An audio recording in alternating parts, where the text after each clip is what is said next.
ত্রয়োদশ জাতীয় সংসদ নির্বাচন ঘিরে সারা দেশে ছিল টান টান উত্তেজনা, নানা সমীকরণ আর হিসাব নিকাশ।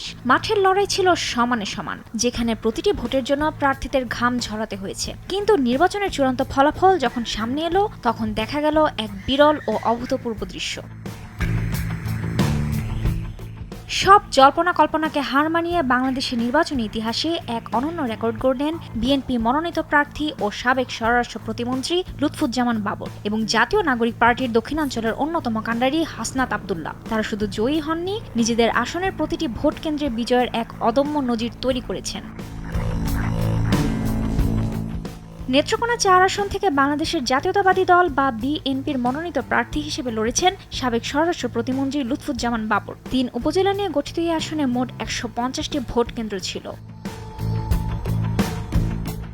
নির্বাচনের প্রাপ্ত চূড়ান্ত ফলাফল অনুযায়ী বাবরের ধানের শীষ প্রতীকে মোট ১,৬০,৮০১টি ভোট পেয়েছেন। তার নিকটতম প্রতিদ্বন্দ্বী ছিলেন বাংলাদেশের জামায়াতে ইসলামীর প্রার্থী আল হেলাল তালুকদার। দাঁড়িপাল্লা প্রতীকে তিনি পেয়েছেন ৩৯,৮৪০টি ভোট।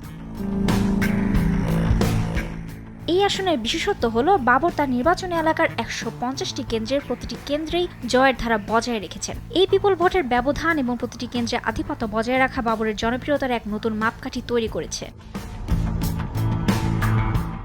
অন্যদিকে কুমিল্লার দেবিদ্বার বা কুমিল্লা ৪ আসন থেকে একইভাবে ইতিহাস তৈরি করেছেন জাতীয় নাগরিক পার্টির আলোচিত নেতা হাসনাত আব্দুল্লাহ। বেসরকারিভাবে ঘোষিত ফলাফল অনুযায়ী এই আসনের ১১৬টি ভোট কেন্দ্রের সবকটিতেই হাসনাত আব্দুল্লাহ বিজয়ী হয়েছেন। তিনি মোট ১,৬০,৫২৬টি ভোট পেয়ে তার বিজয় নিশ্চিত করেন। নিকটতম প্রতিদ্বন্দ্বী ছিলেন বিএনপি সমর্থিত গণ অধিকার পরিষদের প্রার্থী জসিমউদ্দিন। ট্রাক প্রতীকে তিনি পেয়েছেন ৪৯,৬৪০টি ভোট।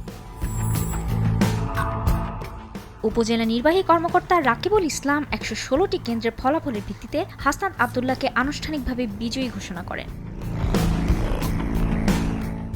রাজনীতিতে প্রায় হাড্ডাহাড্ডি লড়াই হয়, কোথাও ব্যবধান কম থাকে, কোথাও পাল্টাপাল্টি এগিয়ে যায় প্রার্থীরা। প্রতিটি কেন্দ্রে একই ফলাফল হওয়ায় বিষয়টি ভোট বিশ্লেষকদের কাছেও বিস্ময়কর কারণ হয়ে দাঁড়িয়েছে। স্থানীয় ভোটারদের অনেকে বলছেন এলাকা ভিত্তিক শক্ত সংগঠন, দীর্ঘদিনের পরিচিতি এবং প্রচারের ধরন এই ফলাফলের প্রভাব ফেলেছে। আবার কেউ কেউ মনে করছেন ভোটারদের একতরফা ঝুঁকি এমন ফল তৈরি করেছে। সব মিলে হাসনাত আব্দুল্লাহ ও লুৎফুজ্জামান বাবর নাম লিখিয়েছেন এক অনন্য রেকর্ডে। নির্বাচনী ইতিহাসে সব কেন্দ্রের জয় খুবই কমই দেখা যায়, তাই এই ফল এখন রাজনৈতিক মহল থেকে সাধারণ মানুষের আলোচনার কেন্দ্রে উঠে এসেছে। রুবায়া তানজুম, দেশ টিভি।